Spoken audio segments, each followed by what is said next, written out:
शांति।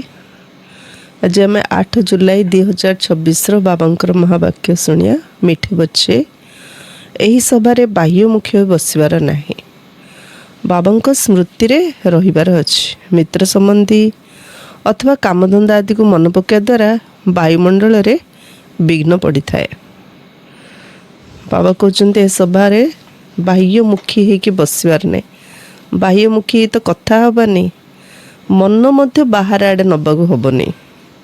बाबा आगे बसिकी क्लासरूम रे बसिकी मुरली शुणिला आड़े घर कथा, बिलबाड़ कथा, पिला छुआ कथा जदि भाविले बाबा कहले वायुमंडल रे विघ्न पकाउछ।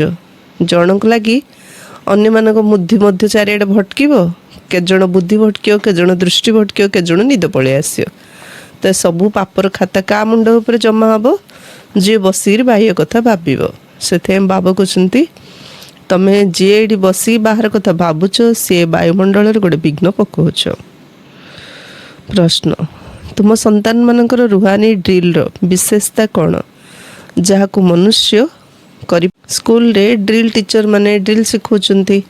ड्रिल पे स्पेशल क्लास स्पेशल टीचर थाउछन्ती। मात्र बाबा जो ड्रिल सिखाउछन्ती ए ड्रिल तो किए शिखै पारियोनी। तो बाबा कौन ड्रिल सिखाउछन्ती जोड़ा मनीष शिखै पारियोनी? उत्तर, तुमर रुहानी ड्रिल बुद्धि अटे। दुनियार ड्रिल शरीर द्वारा कर शिखाउछन्ती। बाबा जी शिखाउछन्ती बुद्धिर ड्रिल शिखाउछन्ती। तार विशेषता यह जे तुम्हें आशिक होई निजर मासुक को याद करछ। ए कथार इशारा गीतार मध्य दिया जायछि, मन मना भव। मन द्वारा आमे बाबा को बहुत स्नेह रे मन पकाउछु। ए संसार रे प्रेमिक आ प्रेमिकार स्नेह को जेमिति अनुभव करछन्ती आउ कार स्नेह तो अनुभव करनाते। ए स्नेहटा बहुत फेमस। तेणु बाबा कहते बाबा प्रेमिक को प्रेमिका होगी मन बुद्धि रे मन पकाओ, जहाँ को गीतारे कहला मन मना भव। किंतु मनुष्य निजर प्रेमिक परमात्मा को जानी नांती। तेणु ड्रिल किपरि करि परिबे? से माने तो परस्पर को शारीरिक ड्रिल शिखाई थांती। ओम शांति। पिला माने भी जानिछन्ती एवं बाबा भी जानिछन्ती जे पिला माने एटारे कौन करछन्ती। जोग यात्रार ड्रिल कराउछन्ती। मुखरे किछि भी कहिबार नहीं। तेबे कहार स्मृति? परमपिता परमात्मा शिव बाबांकर स्मृति। जोग एमती गोटे जिनस आमको किए शिखे देला आम शिखीजे बोली भावुचु। एटा किए शिखेकी आम शिखिपारानी। एटा निजे निजे बहुत प्रैक्टिस करिया पड़ियो। आ मल्ला जे आम जोग शिक्षार अच्छी। आ प्रतिदिन बाबा मुरली आम जोग शिक्षा दौरान। तेणु ये किए शिखेवा द्वारा शिखाइला वाले शिखौଛନ୍ତି, प्रतिदिन शिखौଛନ୍ତି, किंतु आमको निजको शिखिबार लक्ष्य रखार अच्छी। कारण ये मुखरे किसी कहिबार नहीं। तो कार स्मृति? परमपिता परमात्मा शिव बाबांकर। तांको याद रहिबा द्वारा आमर जो सब विकर्म रही भस्म हो एवं विकर्माजित हो। तेबे जेते जी याद ड्रिल करि परिबो। दुख दंडर मुख्य कारण, कष्ट रोगर मुख्य कारण आमर पाप कर्म। से पाप कर्म को विनाश करने पे बाबा आसती ड्रिल शिखौଛନ୍ତି जोग। जे जेते जोग करिवो तार सेते विकर्म विनाश बसे सेते दंडरू मुक्त हब। यह आत्मार ड्रिल शरीर नुहे। भारत में जो ड्रिल भी शिखौଛନ୍ତି ता सब है शारीरिक। यह हूँ रुहानी ड्रिल। यही रुहानी ड्रिल को तुम पिला व्यतीत आउ कई हेले जानी ही नाहंती। रुहानी ड्रिल रो इशारा निश्चित गीतार अच्छी। भगवान उवाच अथवा भगवानंकर पिला मानंकर मध्य बाच रहिछि। तुम्हें भी भगवान शिव बाबांकर संतान होइछ ना। पिला मानंको आदेश मिलिछि केवल मते मने पका। बाबा मते ड्रिल शिखौଛନ୍ତି, पिला माने मते ड्रिल शिखौଛନ୍ତି। कल्प पूर्वर मध्य बाबा यही कथा कहिथिले जे केवल मते मने पका। मन को डिस्टर्ब करिया हबने। कारण मन द्वारा कौन ना कौन भावना चली थाउछि। से बाबा जमी कहते सेमती जदि आम भाविबा ताले बहुत सुख पाया, बहुत शांति पाया, देह निरोगी हम। आम जीवन में असंभव कार्य संभव कर सफलता आमको निश्चय मिले। से बाबा कहते मन मना भव, मते मने पकाओ।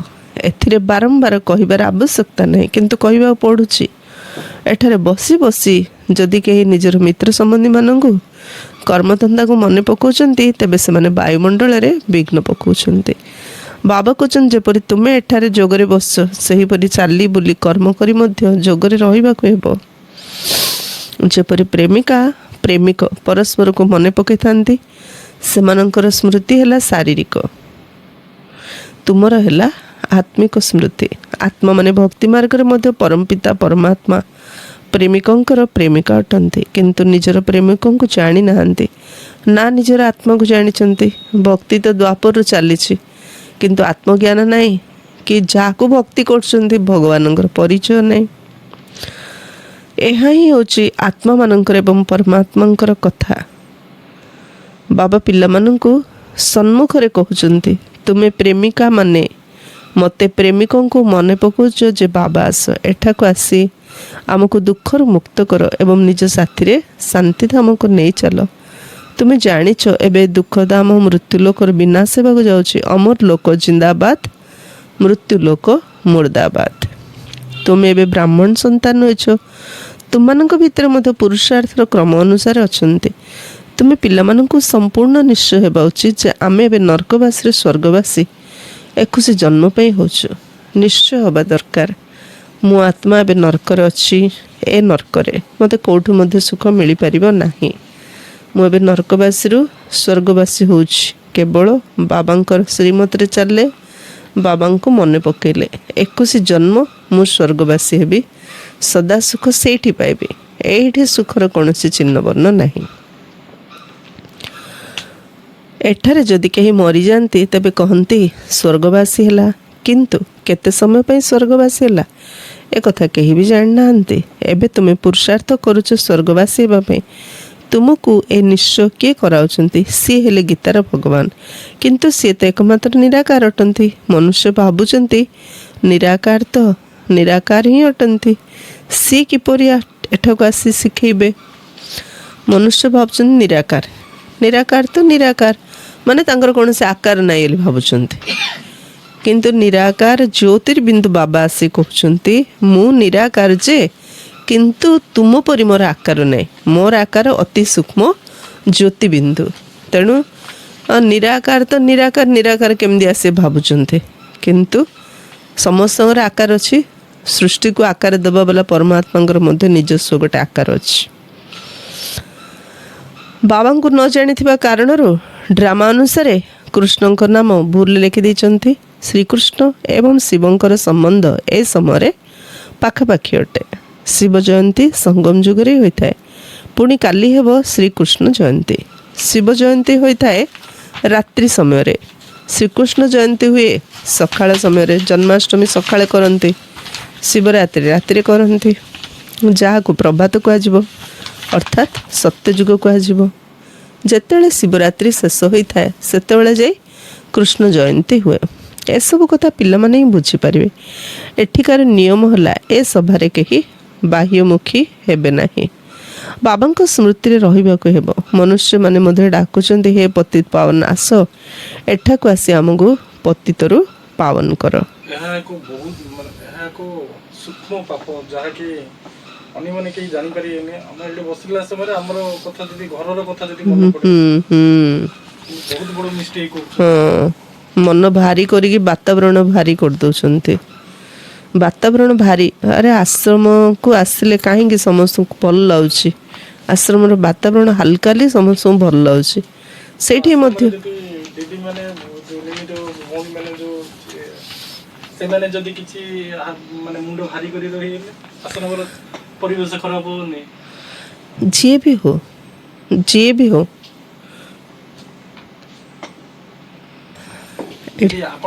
ଆପଣ କହିଲେ ଯେ ଏଠି ବସିକିରି ଯଦି ମୁରଲୀ କ୍ଲାସ ସମୟରେ ଯଦି ବସିକିରି ଯଦି ଘରର କଥା ଭାବୁଛନ୍ତି, ତାହେଲେ ଆଶ୍ରମର ପରିବେଶ ଖରାପ କରୁଛନ୍ତି। ଆଶ୍ରମରେ ଯୋଉମାନେ ରହୁଛନ୍ତି ଆପଣମାନେ ଯଦି ମୁଣ୍ଡ ସେମିତି ରହିବ, ଭାରି ରହିବ, ତାହେଲେ ତ ଆପଣମାନେ ବି ଆଶ୍ରମର ପରିବେଶ ଖରାପ କରୁଛନ୍ତି ନା। ତ ଟିଚର ବାବା ନା, ଟିଚର କ'ଣ ଦିଦି କି? ଟିଚର ବାବା କହୁଛନ୍ତି, ପିଲେ ଯିଏ ହଉଛ ହୁଅ, ଟିଚର ଆଶ୍ରମର ଦିଦି ହୁଅ କି ବାହାର ଭାଇ ଭଉଣୀ ହୁଅ, ଯିଏ ହଉଛ ହୁଅ, ବସିକି ଯଦି ବାହ୍ୟ କଥା ଭାବିଲ ମାନେ ବାତାବରଣ ଭାରି କରୁଛ। ଏଇ ରୁଲ୍ ସମସ୍ତଙ୍କ ପାଇଁ ଆପ୍ଲିକେବଲ୍। ସମସ୍ତ ପାଇଁ ଯିଏ ହେଉଛି ହଉ। ସେଥିପାଇଁ ବାବା ଅର୍ଜୁନ ଏକଲବ୍ୟର ଏକ୍ଜାମ୍ପଲ୍ ଦେଉଛନ୍ତି ନା, ଯେ ଭିତରେ ରହିଲା ସେ ଅର୍ଜୁନ, ଯେ ବାହାରେ ରହିଲା ସେ ଏକଲବ୍ୟ। ତ ଅର୍ଜୁନଠୁ ଏକଲବ୍ୟ ଆହୁରି ଆଗକୁ ପଳେଇଥିଲେ ନା। ସେଥିପାଇଁ ଏଠି କିଏ କେଉଁଠି ଅଛି, କିଏ ଆଗରେ କିଏ ପଛରେ, କିଏ ଶିଖଉଛି କିଏ ଶିଖୁଛି ବଡ଼ କଥା ନାହିଁ। କିଏ କେତେ ପୁରୁଷାର୍ଥ କରୁଛି ବାବା ତାକୁ ସେତେ ଆଗରେ ରଖୁଛନ୍ତି। ତ ଡ୍ରାମା ଅନୁସାରେ ମନୁଷ୍ୟମାନେ ମଧ୍ୟ ଡାକୁଛନ୍ତି ହେ ପତିତ ପାବନ ଆସ, ଏଠାକୁ ଆସି ଆମକୁ ପାବନ କର। କିନ୍ତୁ ଡ୍ରାମା ଅନୁସାରେ ପଥର ବୁଦ୍ଧି ମନୁଷ୍ୟ କିଛି ବି ବୁଝିପାରୁନାହାନ୍ତି। ଯଦି ଜାଣିଥାନ୍ତେ ତେବେ କହିଦିଅନ୍ତେ। ସେମାନଙ୍କୁ ଏକଥା ମଧ୍ୟ ଜଣା ନାହିଁ ଯେ ଏବେ କଳିଯୁଗର ଅନ୍ତ ସମୟ ଅଟେ। ପୁଣି ଯେତେବେଳେ ବାବା ଆସିଯାଆନ୍ତି ସେତେବେଳେ ଆଦି ସମୟ ହୋଇଯାଏ। ମନୁଷ୍ୟ ତ ବିଲକୁଲ ଘୋର ଅନ୍ଧକାର ମଧ୍ୟରେ ଅଛନ୍ତି। ଲୋକମାନେ ଭାବୁଛନ୍ତି କଳିଯୁଗ ବର୍ତ୍ତମାନ 40,000 ବର୍ଷ ବାକି ଅଛି। ବେହଦର ପିତା ବୁଝଉଛନ୍ତି ଯେ ହଦ୍ର ପିତା ତ ପତିତ ପାବନ ହୋଇପାରିବେନି। ଲୌକିକ ବାପା ବାପୁ ନାମ ତ ବହୁତଙ୍କ ରଖିଦେଇଛନ୍ତି। ବୃଦ୍ଧମାନଙ୍କୁ ମଧ୍ୟ ବାପୁ ଅଥବା ପିତା ବୋଲି କହିଥାନ୍ତି। ଏହି ରୁହାନୀ ପିତାଶ୍ରୀ ତ ଜଣେ ହିଁ ଅଟନ୍ତି, ଯିଏକି ପତିତ ପାବନ ଜ୍ଞାନର ସାଗର ଅଟନ୍ତି। ବାପୁ ମାନେ କି ଏଠି ପରମ ପିତା ପରମାତ୍ମାଙ୍କୁ ବାପୁ କୁହାଯାଉଛି? ନାଇଁ, ବାପୁ ମାନେ ମହାତ୍ମା ଗାନ୍ଧୀଙ୍କୁ ବାପୁଜୀ କହିଲେ। ସେମିତି ମେୟରକୁ ମଧ୍ୟ ବାପୁ ବୋଲି କହୁଛନ୍ତି। ଘରର ବାପା ଗଲେ ବାପୁ ବୋଲି କହୁଛନ୍ତି। କିନ୍ତୁ ଏମାନେ କିଏ ପତିତମାନଙ୍କୁ ପାବନ କରିପାରିବେନି। ପତିତ ପାବନ ଶିବ ବାବା ପରମାତ୍ମା ହିଁ ପତିତକୁ ପାବନ କରିପାରିବେ, ସେ ଜଣେ ହିଁ। ଆଉ କାହାକୁ ବାପୁ କହିଲେ ସିଏ ପାବନ କରିଦେନି। ବାବା କହିବାର ଉଦ୍ଦେଶ୍ୟ ପିଲାମାନଙ୍କୁ ପାବନ ହେବା ପାଇଁ ଜ୍ଞାନ ଆବଶ୍ୟକ। ପାଣିରେ ସ୍ନାନ କରିବା ଦ୍ୱାରା କେହି କ'ଣ ପବିତ୍ର ହୋଇପାରିବ? ତୁମେ ଜାଣିଛ ଶିବ ବାବା ଆମ ସମ୍ମୁଖରେ ଏହି ଶରୀରରେ ପ୍ରତ୍ୟକ୍ଷ ରୂପରେ ଅଛନ୍ତି। ବ୍ରହ୍ମା ଦ୍ୱାରା ବ୍ରାହ୍ମଣମାନଙ୍କୁ ରାଜଯୋଗ ଶିଖାଉଛନ୍ତି। ସେମାନେ ତ କହିଦେଉଛନ୍ତି ଭଗବାନ ଅର୍ଜୁନଙ୍କୁ ଶିକ୍ଷା ଦେଇଥିଲେ। ବ୍ରାହ୍ମଣମାନଙ୍କର ଚିହ୍ନ ବର୍ଣ୍ଣ ନାହିଁ। ଗାୟନ କରାଯାଏ ବ୍ରହ୍ମାଙ୍କ ଦ୍ୱାରା ସ୍ଥାପନା, ବିଷ୍ଣୁଙ୍କ ଦ୍ୱାରା ପାଳନା। ସ୍ଥାପନା ତ ବ୍ରହ୍ମାଙ୍କ ଦ୍ୱାରା ହିଁ କରିବେ, ନା କି ବିଷ୍ଣୁଙ୍କ ଦ୍ୱାରା, ନା ଶଙ୍କରଙ୍କ ଦ୍ୱାରା। ତୁମ ସନ୍ତାନମାନଙ୍କୁ ଏବେ ଏହି ଜ୍ଞାନ ମିଳୁଛି। ବାବାଙ୍କୁ ଏଠାକୁ ହିଁ ଆସିବାକୁ ପଡ଼ିଥାଏ, କାରଣ କେହି ବି ଆତ୍ମା ଫେରି ଯାଇପାରିବେ ନାହିଁ। ଯେଉଁମାନେ ବି ଆସନ୍ତି ସେମାନଙ୍କୁ ସତ ରଜ ତମ ଅବସ୍ଥା ଦେଇ ଗତି କରିବାକୁ ପଡ଼ିଥାଏ। ଶ୍ରୀକୃଷ୍ଣ ମଧ୍ୟ ପୁରା 84 ଜନ୍ମ ନେଉଛନ୍ତି ଏବଂ ପୁରା 5,000 ବର୍ଷ ପାର୍ଟ ପ୍ଲେ କରୁଛନ୍ତି। ଯେତେବେଳେ ଆତ୍ମା ଗର୍ଭରେ ଥାଏ ତେବେ ବି ଜନ୍ମ ତ ହେବ ନା। ଶ୍ରୀକୃଷ୍ଣଙ୍କର ଆତ୍ମା ଯେତେବେଳେ ସତ୍ୟଯୁଗକୁ ଆସେ ଗର୍ଭରେ ପ୍ରବେଶ କରେ। ସେବେଠାରୁ ନେଇ 5,000 ବର୍ଷରେ 84 ଜନ୍ମର ପାଠ କରିବାକୁ ପଡ଼ିଥାଏ। ଯେପରି ଶିବ ଜୟନ୍ତୀ ପାଳନ କରୁଛନ୍ତି, ତେବେ ବାବା ୟାଙ୍କ ଭିତରେ ଅଛନ୍ତି ନା।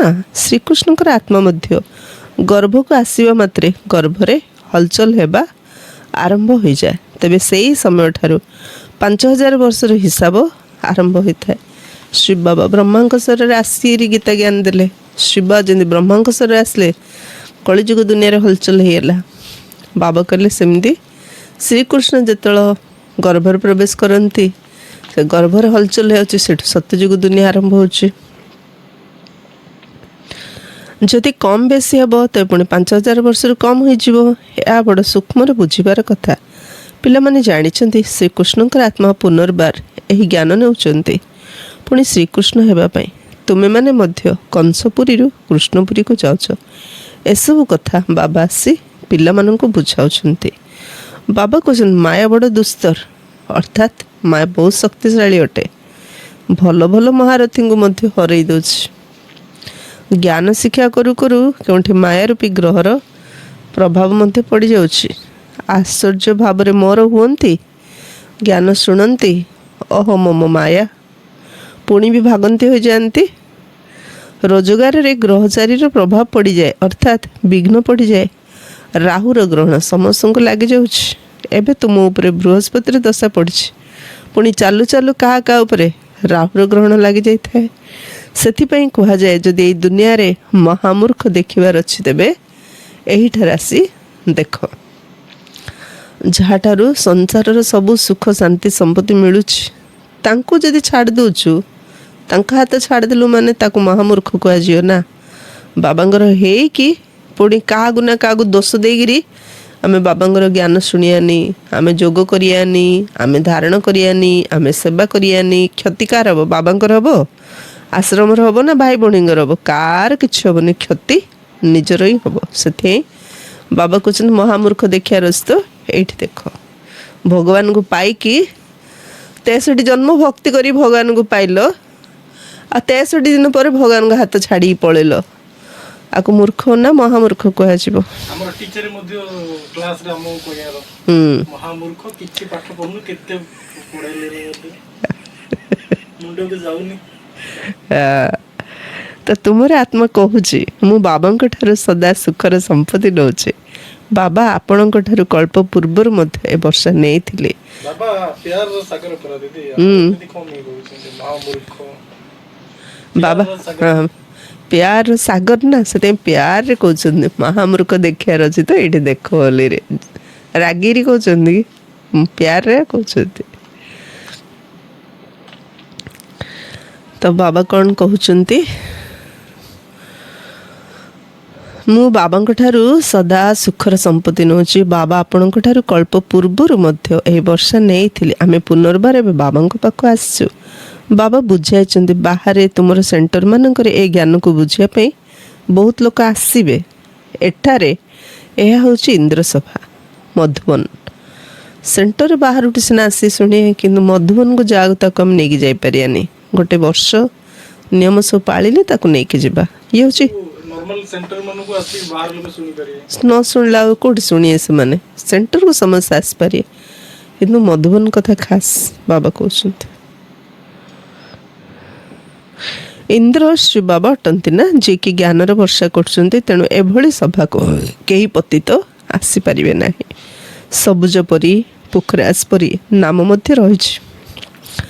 ଯେଉଁ ବ୍ରାହ୍ମଣୀମାନେ ପଣ୍ଡା ହୋଇ ଆସୁଛନ୍ତି ସେମାନଙ୍କୁ କୁହାଯାଉଛି କେହି ବି ବିକାରରେ ଯାଉଥିବା ବ୍ୟକ୍ତିକୁ ନିଜ ସହିତ ନେଇ ଆସିପାରିବ ନାହିଁ, ନଚେତ୍ 2 ଜଣ ଯାକ ଦାୟୀ ହେବ। ଯଦି କୌଣସି ବିକାରୀକୁ ସାଥିରେ ନେଇ ଆସିଲେ ତେବେ ତାଙ୍କ ଉପରେ ବହୁତ ପାପ ଲାଗିଯିବ, ପୁଣି ବହୁତ ଦଣ୍ଡ ମିଳିବ। ଯଦି କେହି ଅଛନ୍ତି ତାହେଲେ ମଧୁବନ ନ ଯିବାଟା ଭଲ। ହଁ, ନିଜେ ମଧ୍ୟ ପାପରୁ ମୁକ୍ତ ହେଲେ, ଯୋଉ ଭଉଣୀଙ୍କ ସାଥିରେ ଯାଇଥିଲେ ସେ ଭଉଣୀଙ୍କୁ ମଧ୍ୟ ପାପରୁ ମୁକ୍ତ କଲେ। ହଁ, ମଧୁବନ ନ ଗଲେ ମଧ୍ୟ ଆହୁରି କେତେ ଜାଗା ଅଛି ବୁଲିକି ଆସନ୍ତେ, ମାନେ ପବିତ୍ର 1 ଇୟର ରହିଲା ପରେ ଏନ୍ଜୟ କରୁଥିଲେ। ହଁ ହଁ, ମଧୁବନ ମଧ୍ୟ ଅନ୍ୟ ପ୍ରୋଗ୍ରାମରେ ଗଲେ ହବନି। ବାବା ମିଳନ, ଭିଆଇପି ମିଳନରେ ଯାଇପାରିବ, କିନ୍ତୁ ବାବା ମିଳନରେ କାହିଁକି ଯିବ? ବାବା ତ ଏବେ ଆସୁନାହାନ୍ତି, ଗଲେ ବି କଣ ଅସୁବିଧା? ଯେତେବେଳେ ବାବା ଆସୁଥିଲେ ତଥାପି ଦେଖ, ନାଇଁ ନାଇଁ, କଥା ବାବା କହୁଥିଲେ ଯେ ବାବା ଆସିବା ଟାଇମରେ ଏ କଥା କୁହାଯାଉଥିଲା ଯେ 1 ଇୟର ପବିତ୍ର ନ ରହିଲେ ଆଶ୍ରମକୁ ଆସନ୍ତୁନି। ଏବେ ତ ବାବା ଆସୁନାହାନ୍ତି, ତ ମ୍ୟାରେଜ ଲୋକମାନେ ଏମିତିରେ ପଳେଇଲେ କଣ ଅସୁବିଧା? କ'ଣ ଅସୁବିଧା? ମାନେ ବାବା ମିଳନରେ 20,000 30,000 ଲୋକ ଗ୍ୟାଦରିଂ ହେଉଛନ୍ତି। ପତିତ ଆତ୍ମା ଗଲେ ତାର ଦୃଷ୍ଟି ବୃତ୍ତି ପତିତ ରହିବ ନା, ଭାଇବ୍ରେସନ ଖରାପ ରହିବ ନା। ତ ସେ ଭାଇବ୍ରେସନରେ ସେ ଦେଖିବ, ସେ ଦୃଷ୍ଟିରେ ସେ ଦେଖିବ, ସେ ମନରେ ସେ ଭାବିବ, ତ ବାତାବରଣ ଖରାପ କରିବ ନା। ଭିଆଇପି ପ୍ରୋଗ୍ରାମରେ ଏତେ ଲୋକ ଯାଆନ୍ତିନି ନା, 500 1000 2000, ଏତେ ବଡ଼ ଏରିଆରେ ସେତିକି ଲୋକ କଣ୍ଟ୍ରୋଲ କରିହେବ। ଆଉ 20,000 ଭିତରେ ପତିତ ଲୋକ ପଳେଇଲେ ତ ଡିଷ୍ଟର୍ବ ହେଇଯିବ ନା ସଂଗଠନ, ବାୟୁମଣ୍ଡଳ ଖରାପ ହେଇଯିବ। ତେଣୁ ପରୀମାନଙ୍କ ଉପରେ ବହୁତ ଉତ୍ତରଦାୟିତ୍ୱ ରହିଛି। କହିଥାନ୍ତି ମାନ ସରୋବରରେ ସ୍ନାନ କରିବା ଦ୍ୱାରା ପରୀ ହୋଇଯାଇଥାନ୍ତି। ବାସ୍ତବରେ ଏହା ହେଉଛି ଜ୍ଞାନ ମାନ ସରୋବର। ବାବା ମନୁଷ୍ୟ ଶରୀରରେ ଆସି ଜ୍ଞାନର ବର୍ଷା ବରସୁଛନ୍ତି। ଜ୍ଞାନର ସାଗର ଅଟନ୍ତି ନା, ତୁମେ ନଦୀ ବି ଅଟ, ସରୋବର ମଧ୍ୟ ଅଟ। ଜ୍ଞାନର ସାଗର ୟାଙ୍କ ମଧ୍ୟରେ ବସି ପିଲାମାନଙ୍କୁ ସ୍ୱର୍ଗକୁ ଯିବା ପାଇଁ ଯଜ୍ଞ କରୁଛନ୍ତି। କାହିଁକି ମନା କରୁଛନ୍ତି? ବାବା ଶ୍ରୀରାମଙ୍କୁ ସ୍ୱର୍ଗକୁ ନେବା ପାଇଁ ଯଜ୍ଞ କରୁଛନ୍ତି। ତ ପତିତାତ୍ମା ସ୍ୱର୍ଗ ଯିବା ପାଇଁ ଯଜ୍ଞ କି ନୁହଁ ନା। ସ୍ୱର୍ଗରେ ଶ୍ରୀ ଲକ୍ଷ୍ମୀନାରାୟଣଙ୍କ ରାଜ୍ୟ ହେବ। ଏହା ହେଉଛି ପ୍ରବୃତ୍ତି ମାର୍ଗର ଲକ୍ଷ୍ୟ ଏବଂ ଉଦ୍ଦେଶ୍ୟ। କହୁଛନ୍ତି ଆମେ ଉଭୟ ଜ୍ଞାନ ଚିତା ଉପରେ ବସି ଲକ୍ଷ୍ମୀନାରାୟଣ ହେବାକୁ ଯାଉଛୁ। ଉଚ୍ଚ ପଦ ପାଇବାର ଅଛି ନା। ଅଧାକଳ୍ପ ଆତ୍ମାମାନେ ଯନ୍ତ୍ରଣା ପାଇଥାନ୍ତି, ଡାକିଥାନ୍ତି ବାବା ଆସ, ଏଠାକୁ ଆସି ଆମକୁ ରାଜଯୋଗ ଶିଖାଇ ପବିତ୍ର କର। ବାବା ଇସାରା ଦେଉଛନ୍ତି ଭାରତବାସୀ ଯେଉଁମାନେ ଦେବୀ ଦେବତାଙ୍କୁ ମାନିଥାନ୍ତି ସେମାନେ ନିଶ୍ଚିତ 84 ଜନ୍ମ ଭୋଗ କରିଛନ୍ତି। ଯେଉଁମାନେ ଦେବୀ ଦେବତାମାନଙ୍କର ଭକ୍ତ ଅଛନ୍ତି ଚେଷ୍ଟା କରି ସେମାନଙ୍କୁ ବୁଝାଅ ବାବା କିପରି ଆସି 3ଟି ଧର୍ମ ସ୍ଥାପନ କରୁଛନ୍ତି। ବ୍ରାହ୍ମଣ, ସୂର୍ଯ୍ୟବଂଶୀ, ଚନ୍ଦ୍ରବଂଶୀ 3ଟି ଯାକ ଧର୍ମ ବାବା ସ୍ଥାପନ କରୁଛନ୍ତି।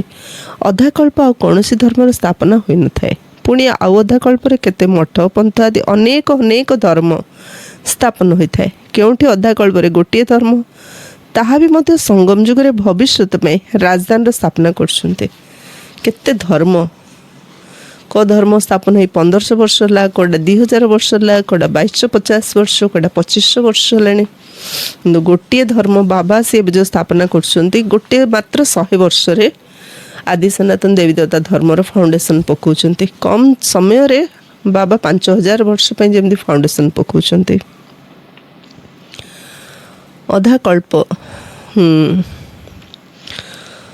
तो केउठी अधा कल्प रे गोटे धर्म ताहा भी मध्य संगम जुगरे भविष्य राजधानी स्थापना करछन्ते आ समस्ते पुराना दुनिया रे ही निजर धर्म स्थापना करथांते एठारे बाबा अधा कल्प में गोटे धर्मर स्थापना करछन्ते आउ का भितर एभଳି शक्ति नहीं पूरा अधा कल्प गोटे धर्म गोटे धर्म अधा कल्प रहिबो एमिति शक्ति कहा पाखरे नहीं जिते सब धर्म स्थापना हेछि अनेक धर्म धर्म पर धर्म धर्म पर धर्म अधा कल्प द्वापर कलिजुग दी जुगरे अनेक धर्म अच्छी किंतु संगम जुगरे बाबा आसिरी गोटे धर्म स्थापन कर गोटे धर्म पूरा अधा कल्प चलियो एतिक शक्ति कहा पाखरे नहीं बाबा तुमको निजर संतान करी सूर्यवंशी चंद्रवंशी कूलर स्थापना करी बाकी समस्त विनाश कर सब आत्मा माने शांति को चली जाते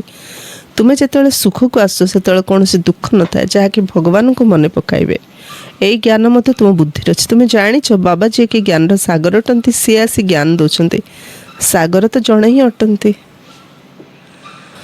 सागर तो जड़े ही अटंती तुम्हें निजको सागर बोलाइब ना तुम्हें तांकर सहयोगी होच से तुमर नाम हूँ ज्ञान गंगा बाकी सेगुड़िक हेले पानीर नदी बाबा कहते मोर संतान तुमने काम चितारे बसी जली मरी जाइछ अर्थात पतित हो जाइछ एबे पुणी मते मन पकेबा द्वारा तुम्हें पावन हो यही सृष्टिर चक्र 5000 वर्षर अटे एक कथा मत क्या जना नहीं सृष्टिर चक्र संपूर्ण 4 भाग विभक्त 4टी जुग अच्छी ना ए संगम जुग है कल्याणकारी जुग कुंभ बोली कह जाए ना कुंभ कह जाए मेला को नदी आसी सागर सहित मिसी थाए आत्मा आसी परमात्मा सहित मिसी थाए यह कुंभ कह जाए आत्मा एवं परमात्मा मेला मध्य तुम्हें देखुच तुमने परस्पर सहित मिशुच आलोचना करछ यह कुंभ कह ना सागर तो निज जगार रही यही शरीर अच्छी ना जो यांकर शरीर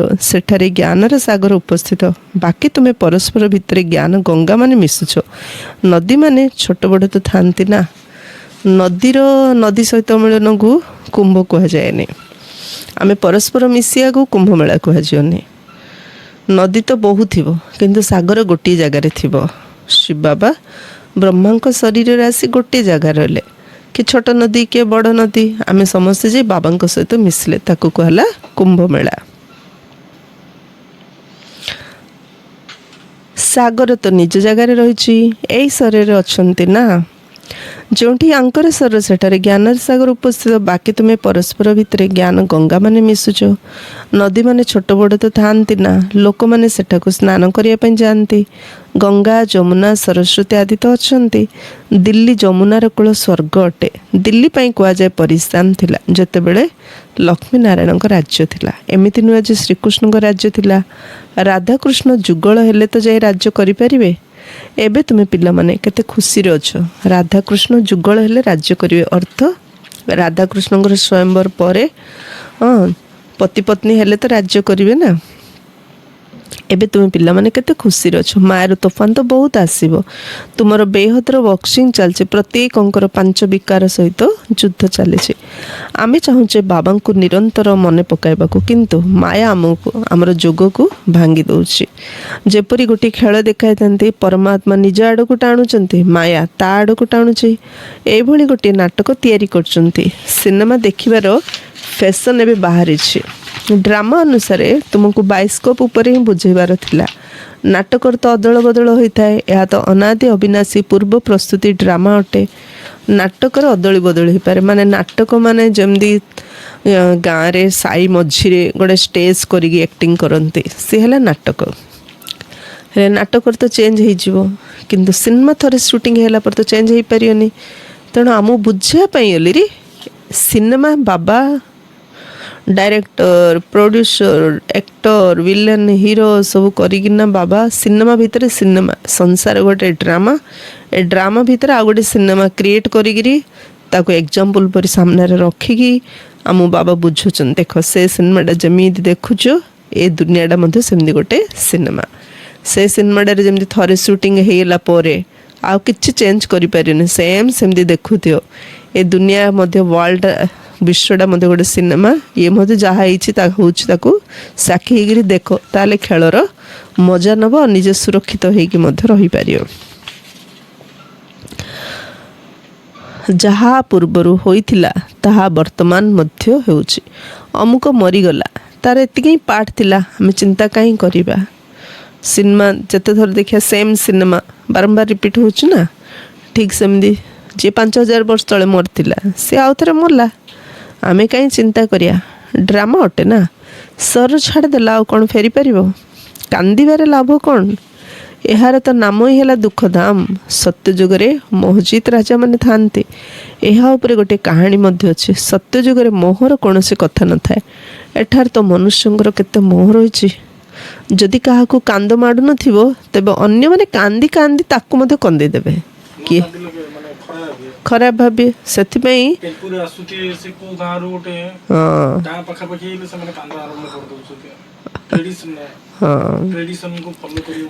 ହଁ, ସେଥିପାଇଁ କିଏ ମରିଗଲେ ତାକୁ କନ୍ଦେଇ କନ୍ଦେଇ କାନ୍ଦି କାନ୍ଦି ତାକୁ ଆଉଥରେ କନ୍ଦେଇ ଦେବେ, ଏମିତି କନ୍ଦଉଛନ୍ତି।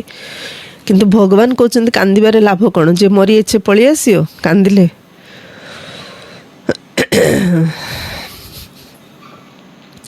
ଯାହାଦ୍ୱାରା କି ବୁଝା ପଡ଼ିବ ଯେ ଇଏ ଅଫସୋସ କରୁଛନ୍ତି, ନହେଲେ ନିନ୍ଦା ହୋଇଯିବ। ନ କାନ୍ଦିଲେ ନିନ୍ଦା ହେଇଛି ବୋଲି କନ୍ଦଉଛନ୍ତି। ଭାରତରେ ହିଁ ଏସବୁ ପ୍ରଥା ରହିଛି।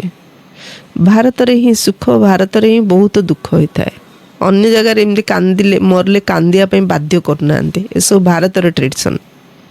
ଆମକୁ ଲାଗୁଛି ସେମାନେ ସବୁ ମୂର୍ଖ ଲୋକ, ସେମାନେ ବି ସେମିତି ଭାବୁଥିବେ ମାନେ ମହାମୂର୍ଖ ଲୋକ। କାହିଁ ଦେଖ ଭାଇମାନେ ତ କାନ୍ଦୁଛନ୍ତି କି ଭଉଣୀମାନଙ୍କ ବେଶୀ କାନ୍ଦୁଛନ୍ତି? କାନ୍ଦିବା ପାର୍ଟଟା ଯେମିତି ଭଉଣୀମାନଙ୍କୁ ମିଳିଯାଇଛି। ଭଉଣୀମାନେ ମଧ୍ୟ ବାହାରେ ବି ରିଏଲାଇଜେସନ ନଥାଉଛି, ମାନେ ଛୋଟ ଛୋଟ କଥାରେ କାନ୍ଦୁ ନଥାଉଛନ୍ତି ମହିଳାମାନେ। ନାଇଁ, ମରିଗଲେ ଯୋଉ କାନ୍ଦୁଛନ୍ତି। ହଁ ହଁ ହଁ, ଏଇଠି ଏ ପ୍ରକାର ଚାଲିଛି। ତେଣୁ ବାବା କ'ଣ କହୁଛନ୍ତି, ଭାରତରେ ଏସବୁ ପ୍ରଥା ରହିଛି, ଭାରତରେ ହିଁ ସୁଖ, ଭାରତରେ ହିଁ ବହୁତ ଦୁଃଖ ହୋଇଥାଏ। ଭାରତରେ ଭଗବାନ ଭଗବତୀ ରାଜ୍ୟ କରୁଥିଲେ। ବିଦେଶୀ ଲୋକମାନେ ଭାରତର ପୁରୁଣା ଚିତ୍ରଗୁଡ଼ିକୁ ବଡ଼ ଖୁସିରେ ନେଇଥାନ୍ତି। ପୁରୁଣା ଜିନିଷର ମାନ ରହିଥାଏ, ସେଥିପାଇଁ ସବୁ ନୂଆ ନୂଆ କ'ଣ ରଖିଛନ୍ତି ସବୁ ଦେଖିବା ପାଇଁ। ମ୍ୟୁଜିୟମରେ ସବୁ ପୁରୁଣା କଲେକ୍ସନ୍ ସବୁ ଥାଉଛି। ଟୁରିଷ୍ଟ ପ୍ଲେସ୍ ହେଇଯାଉଛି ଭାରତର ଭଲ କଲେକ୍ସନ୍। ସବୁଠାରୁ ପୁରୁଣା ଶିବ ବାବା ତ ଏଇଠାକୁ ଆସିଥିଲେ ନା, ତାଙ୍କର କେତେ ପୂଜା କରୁଛନ୍ତି। ଏବେ ତ ଶିବ ବାବା ଆସିଛନ୍ତି, ତୁମମାନେ ପୂଜା କରିବ ନାହିଁ, ଯେହେତୁ ସିଏ ଏଠାକୁ ଆସିଥିଲେ ସେଥିପାଇଁ ତାଙ୍କର ପୂଜା କରିଚାଲିଛନ୍ତି। କିନ୍ତୁ ଆମେ ପୂଜା କରିବାନି, ଆମର ତ ସେ ବାବା, ଆମେ ତ ବାବାଙ୍କ ପାଖରୁ ସମ୍ପତ୍ତି ନେବା ପାଇଁ ଆସିଛନ୍ତି। ଆଚ୍ଛା, मीठे मीठे सिकिलधे बच्चों प्रति माता पिता बाप दादा का याद प्यार और गुड मॉर्निंग। रूहानी बाप के रूहानी बच्चों को नमस्ते। हम रूहानी बच्चों के रूहानी बाप दादा को याद प्यार गुड मॉर्निंग और नमस्ते नमस्ते नमस्ते। धारणा पाई मुख्य सारांश नंबर 1, ड्रामार ज्ञान को बुद्धि रे रखे निश्चिंत होई रहिबार अछि। कौनसी भी प्रकार चिंता करिवार नाही, काहेकि ना आमे जानिछे ड्रामा पूर्व प्रस्तुत अटे, सेथिपई निर्मोही हेबार अछि। सिनेमा जेमती देखुछु सेमिति ए संसार नाटक देखिया, तापई कौनसी भी कथार चिंता न करिया पई सिनेमा को मध्य साक्षी देखार अभ्यास करियार अछि। सिनेमा देखला बेले मध्य के जण कांदी पकाउछन्ती, जोश रे पळि आसुछन्ती, बहुत हसुछन्ती। ताको साक्षी देखार अभ्यास करिबा ताहले जोटा को आम रियली भावुँ लाइफ को आको मध्य आम साक्षी देखिपार।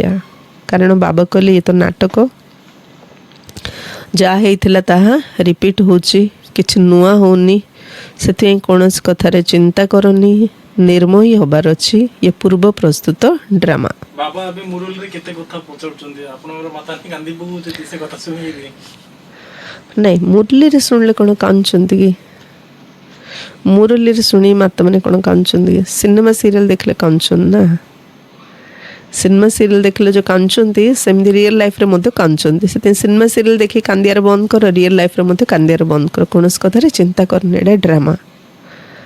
सेकंड जेबे कि बाबांक द्वारा आम उपर बृहस्पतिर दशा चली से सतर्क हो रहा हेब जेपरी राहुर ग्रहण लगी नजिब जदि निज उपर कौन खराब ग्रहर प्रभाव रही तेबे ज्ञान दान करी ताकू समाप्त करने को हम बाबा किसी भी खराब प्रभाव जदि आम उपर अच्छी ज्ञान दान करिकी ताकू समाप्त करार अच्छी से देखाला ना सीता को जो रावण चोरी कर नेला सीता कौन कले जहाँ भी अलंकार पिंधे ताकू रास्ता सारा पकई पकई पकई पकई गले एमती तार भावार्थ कह जाउछि जे जेतेबेले कौन ग्रह पड़ुछि किछि दान कले आमे आमर ग्रह आमे मुक्त हो जाउछन्ते कारण से अलंकार को देखी राम सीता को खोजिकी पाई पारिथिले सीता पाखरे पहुँची पारिथिले सेथिपई तो सीता पकईथिले सेमिति दान माध्यम रे आमे भगवान को पाखरे पहुँची पारिबा कारण दान एपरि गोटे कर्म जहाँ भगवान को बहुत पसंद कारण भगवान ए संसार को समस्त पठेइचंती समस्ते मोर संतान माने मिलीमिशी सुखरे रुह किंतु आमे जेतळ निज पई भाबुछु केबे भी काहा को मध्य आमे आडा आखिरे देखुनु काहा को मध्य सहयोग दोनु आहुरी आमे उल्टा कंप्लेन दोछु मते से सहाय्य करूनी ओली भाबुछन्ते एक्चुअली आमे अन्यटू तो बहुत सहाय्य चाहूछु किंतु निजे कोन करछु तेणु दान कर अन्य दान कले सरी जो ज्ञान दान तो कर बाबा कहले ज्ञान दान कले जो ग्रह दोष पड़ी से ग्रह दोष रु मुक्त हो पारिबो। वरदान निजर टेंशन उपरे अटेंशन अर्थात ध्यान दे विश्वर टेंशन को समाप्त करथिबा विश्व कल्याणकारी भव टेंशन आगे गोटे एडी लकेदा बस अटेंशन टेंशन कले कौन हम निजर ही क्षति हम ए गोटे लगे अटेंशन दे देले विश्वर कल्याणकारी हो आत्माली भाविले अटेंशन आत्माली भूलीगले टेंशन जेतेबेले अन्य मानक प्रति अधिक अटेंशन दौच सेतेबेले निज भितर टेंशन सृष्टि होता है टेंशन रो कारण अन्य मानक ऊपर अधिक अटेंशन सेतिपे होउची टेंशन सेतिपे विस्तार करबा परिवर्ते सार स्वरूप रे स्थित हो जाओ क्वांटिटी अर्थात अधिक परिमाणर संकल्प को समाहित करी क्वालिटी वाला अर्थात उच्च मानर संकल्प कर बेसी भावनी बेसी भाविबा अर्थ नेगेटिव थॉट एवं अन्य ऊपर अटेंशन तेणु बाबा कहले कम भाव्य अर्थ स्व उपरे अटेंशन दबा ताहले टेंशन रु फ्री होबा प्रथमे निजर टेंशन ऊपर अटेंशन दियो तेबे जाय विश्व जो सब अनेक प्रकार टेंशन रही सेगुड़ी को समाप्त करी विश्व कल्याणकारी होई परिबो।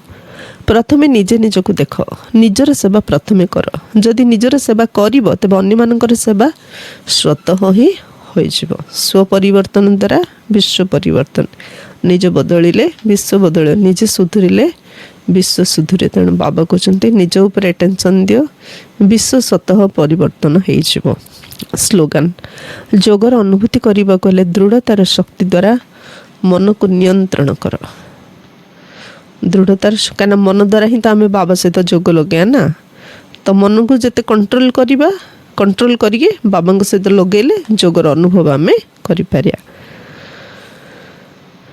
अव्यक्त इशारा ज्वाला स्वरूप स्थिति रही शक्तिशाली जोगर अनुभव कर स्थापनार निमित्त होइतिबा आत्मा माने जेतेले ज्वाला स्वरूप स्थिति रहिबे सही अनुसार ही विनाशर ज्वाला प्रत्यक्ष होब जोगर ज्वाला उत्पन्न होले विनाशर ज्वाला प्रत्यक्ष होब संगठित रूप से ज्वाला स्वरूपर जोग विश्वर विनाशर कार्य को संपन्न करिब निमित्त होइतिबा आत्मा आमे समस्ते बाबार पिला माने जी भी बाबा को जानिले आमे समस्ते नुआ दुनिया तैयारी पाई निमित्त होइले तेणु आम समस्तଙ୍କର संगठन जोग द्वारा सारा विश्वर विनाश कार्य संपूर्ण होब एथिपाई प्रत्येक सेवा केन्द्र रे विशेष भाव में जोगर कार्यक्रम चालू रहिबा दरकार जहाद्वारा विनाश ज्वाला को पवन मिल जिवो।